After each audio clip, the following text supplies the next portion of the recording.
C'est vrai qu'il y a des endroits où je suis un peu tiraillé, notamment en Afrique et dans le désert. D'ailleurs, hier, j'en ai pas parlé, mais je pense aussi que j'en arrive à la conclusion, par exemple, que le désert, par exemple, moi, je pas du tout, je suis pas du tout découragé, mais je crois qu'on ne peut pas filmer le désert. On n'y arrive pas. Moi, ça fait 3 films que je fais, on n'y arrive pas. Et c'est normal, parce que c'est 360 degrés et qu'on a une partie comme ça. Alors on peut mettre la caméra sur un petit moteur qui va tourner comme ça. Voilà. Ça met 3 minutes à faire, comme ça, mais parce qu'en fait, c'est difficile. Vous avez vu dans le film de hier, je suis arrivé parce que j'avais remarqué que, en fait, c'est le surgissement qui était impressionnant. C'est-à-dire que vous mettez un peu en contre-jour et vous faites rentrer quelqu'un dans le champ. Vous ne voyez rien, on ne voit rien. Mais il y a un surgissement. En fait, ça a un effet. Sinon, on ne voit rien. Alors, le numérique n'a rien changé. Au contraire, même plutôt, moi, personnellement, c'est net, c'est impeccable. Tout est net, on voit même les collines très très loin qu'on n'avait jamais vues, on les voit net. Mais ça ne change rien. C'est-à-dire que c'est plutôt... on n'y arrive pas. Des photos de désert,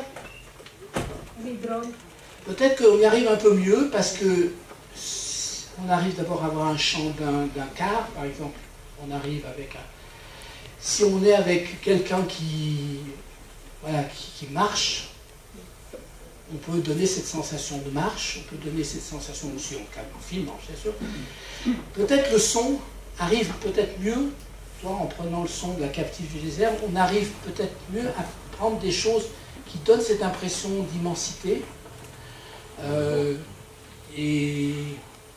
Mais vous savez, tout à l'heure, j'ai dit là, quand je fais au Tibesti, le Tibesti c'est très proche de ce que nous donne Hollywood sur la planète Mars.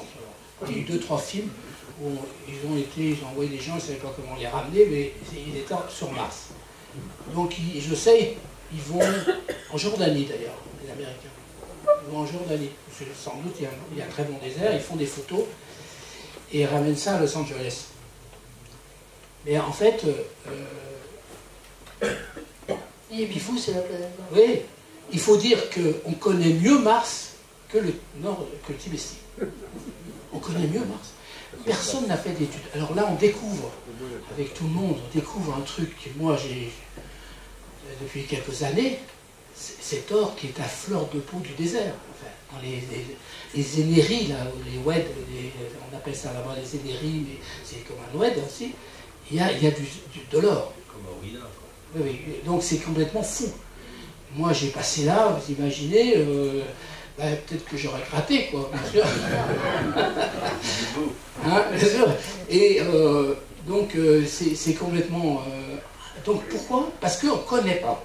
Alors il y a eu le BRGM, je ne sais plus comment vous appelez ça, qui avant, dans une période pré-indépendance, ont beaucoup travaillé sur le nord du Tchad, mais sur le Mali ou sur le Niger, c'est pareil, toutes ces zones-là. Ils n'ont pas eu le temps de finir, je pense, leurs travaux, parce qu'ils auraient découvert ça. Je pense qu'ils auraient eu... Peut-être qu'il y a un rapport qui dit qu'il y a de l'or, hein, qui dort dans un ministère, quelque part. Je sais que j'ai un collègue qui a travaillé un petit peu là-dessus, et qui était venu d'ailleurs de faire un exposé il y a quelques années, sur ce thème de l'or au Sahara. Bien sûr.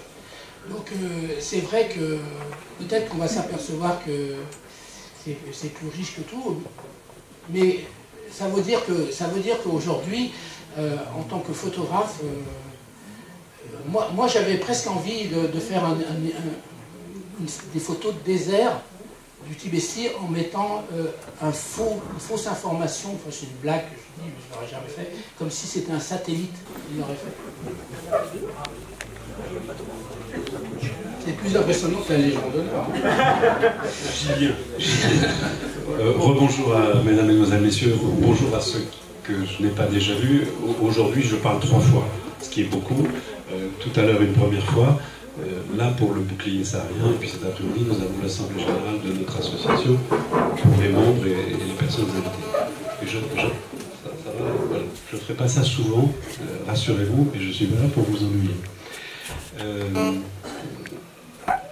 Nous sommes une association, pour ceux qui ne le savent pas, qui a une activité centrée totalement, complètement et de plus en plus sur le Sahara. Et la tradition depuis 1930, c'est de chaque année donner le bouclier saharien, qui est une petite distinction, qui depuis 1931 était donnée à un grand voyageur, à l'époque plutôt en automobile, parce que c'était moderne.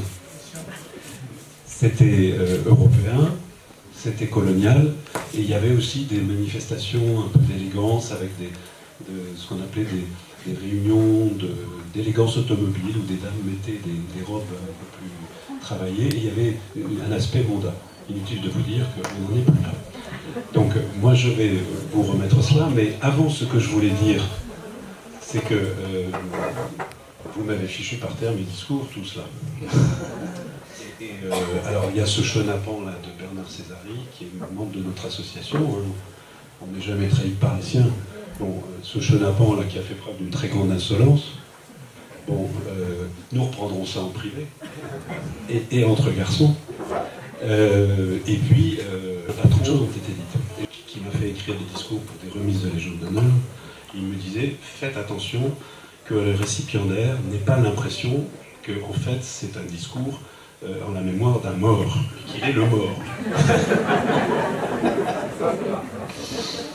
C'était il y a longtemps, j'étais tout jeune, je pense qu'il avait raison.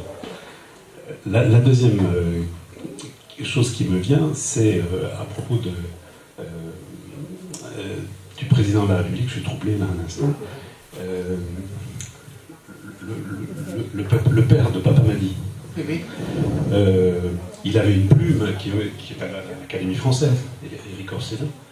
Et Éric Orsena, alors je ne compare à aucun des deux, hein, évidemment, et Éric Orsena fait un premier discours qu'il envoie, raconte ça, il est dans une soupente à l'Élysée, assez loin, et il fait un premier discours qu'il envoie à Mitterrand, assez content de lui.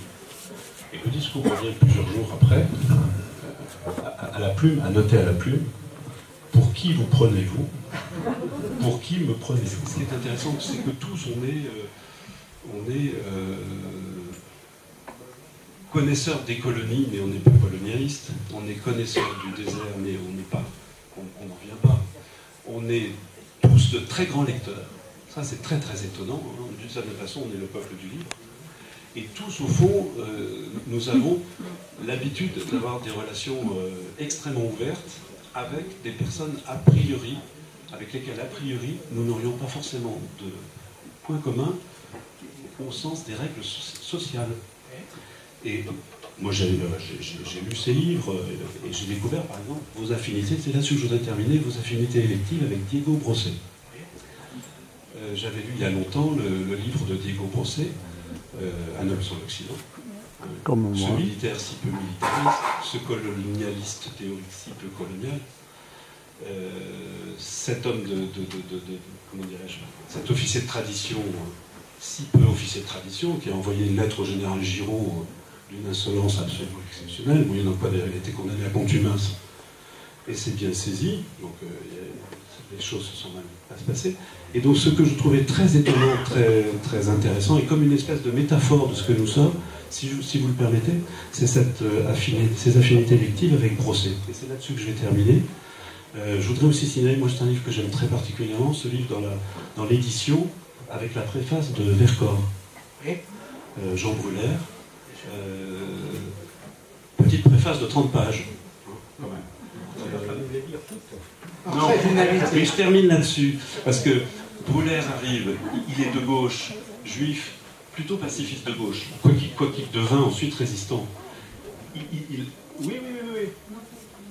Et il arrive au régiment pour une période militaire, il tombe sur Brosset, bon, probablement avec son stick, hein. Et il se voit, donc Brosset regarde un peu son dossier, et lui dit « Nous avons des amis communs ». Ça contredit totalement la situation sociale dans laquelle ils sont.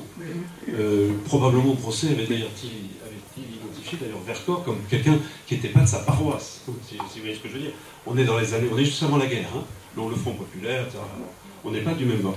En fait, ce qu'il fallait comprendre, c'est que leurs amis, c'était les livres. Et ça a solidifié une amitié jusqu'à la mort de Brosset dans des conditions tragiques. C'est ça qui m'intéresse. Et c'est ça qui nous intéresse, et c'est là-dessus que je vais conclure. Si vous me permettez, mais vous pourrez parler après. Non. Pour moi, c'est un moment d'exception. Je suis très honoré, très fier d'être là. Et je remercie Roland de nous avoir permis ça. Moi, je n'avais pas prévu ça dans ma vie personnelle. Donc, Brosset, qui a écrit ça, bon, c'est un texte de, je sais pas, 41, 42, hein, tout est situé. Et il dit, il s'agit de la vie.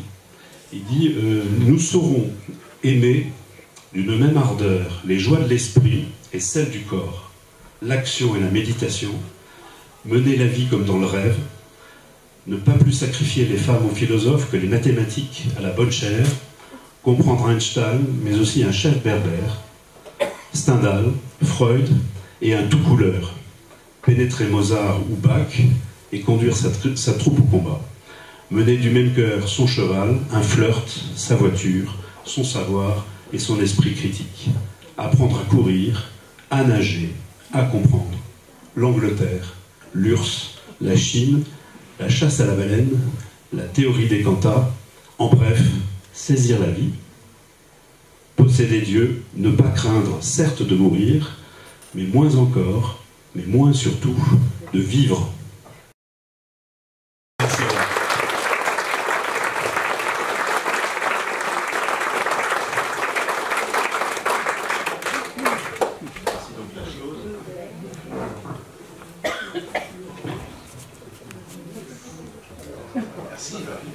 On peut glisser sur une voiture, mais je ne sais pas. Ah bon, sur une bicyclette, je suis moins sûr.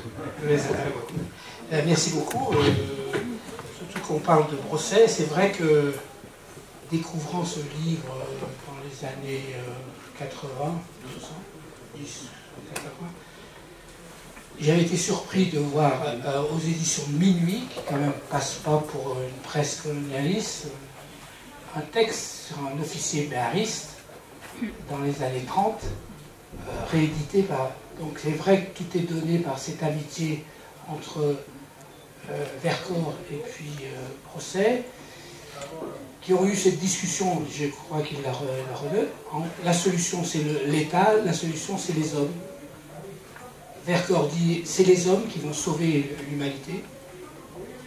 Et Brosset, qui croyait encore au système, il avait raison de croire encore quand même, dit non, je pense que c'est par l'institution républicaine qu'on va sauver les hommes, par la démocratie.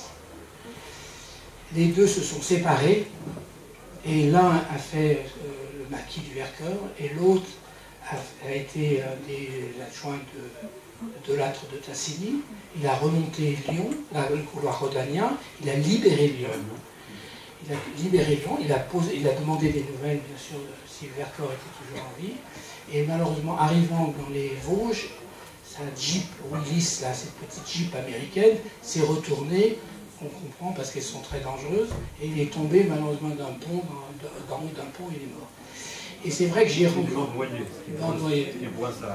Et c'est vrai que j'ai eu du mal un peu à percevoir ce texte qui, au lieu de parler de lui, dans les années 30, en Mauritanie, parle d'un guide qu'il avait pris, comme ça, un guide qui l'avait fasciné.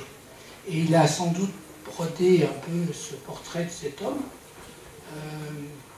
qui avait eu une vie assez étonnante, et il était en admiration totale devant cet homme. Et devant son évasion aussi. Ça, la version de c'est avant Dieu ou c'est que Dieu a déserté. Je ne sais pas si c'est Dieu a déserté le désert ou si c'est avant Dieu. Voilà. On peut interpréter comme on veut. La déréliction, l'abandon, oui. C'est terrible. Oui. Dans l'écriture simple, l'abandon du monde par Dieu, la déréliction. Voilà. Là, il y a quelque chose. Mais c'est aussi avec des populations, que ce soit à l'est ou à l'ouest ou au centre, extrêmement attachantes. Tous les prophètes sont allés dans le désert. Oui.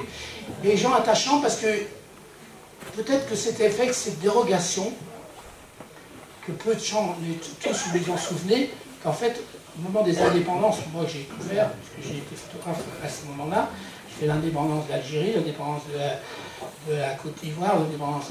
Il y a eu une exception pour le désert, c'est que tous les militaires sahariens sont restés sur 64. C'est-à-dire plus tard, ils sont restés exceptionnellement, il y a eu des au-delà. Et donc, quand vous arriviez au Tibesti, ils vous disaient, le dernier français, il s'appelait un tel, il était là jusqu'en 73. Gourvenet qui était encore sous le Oui, oui.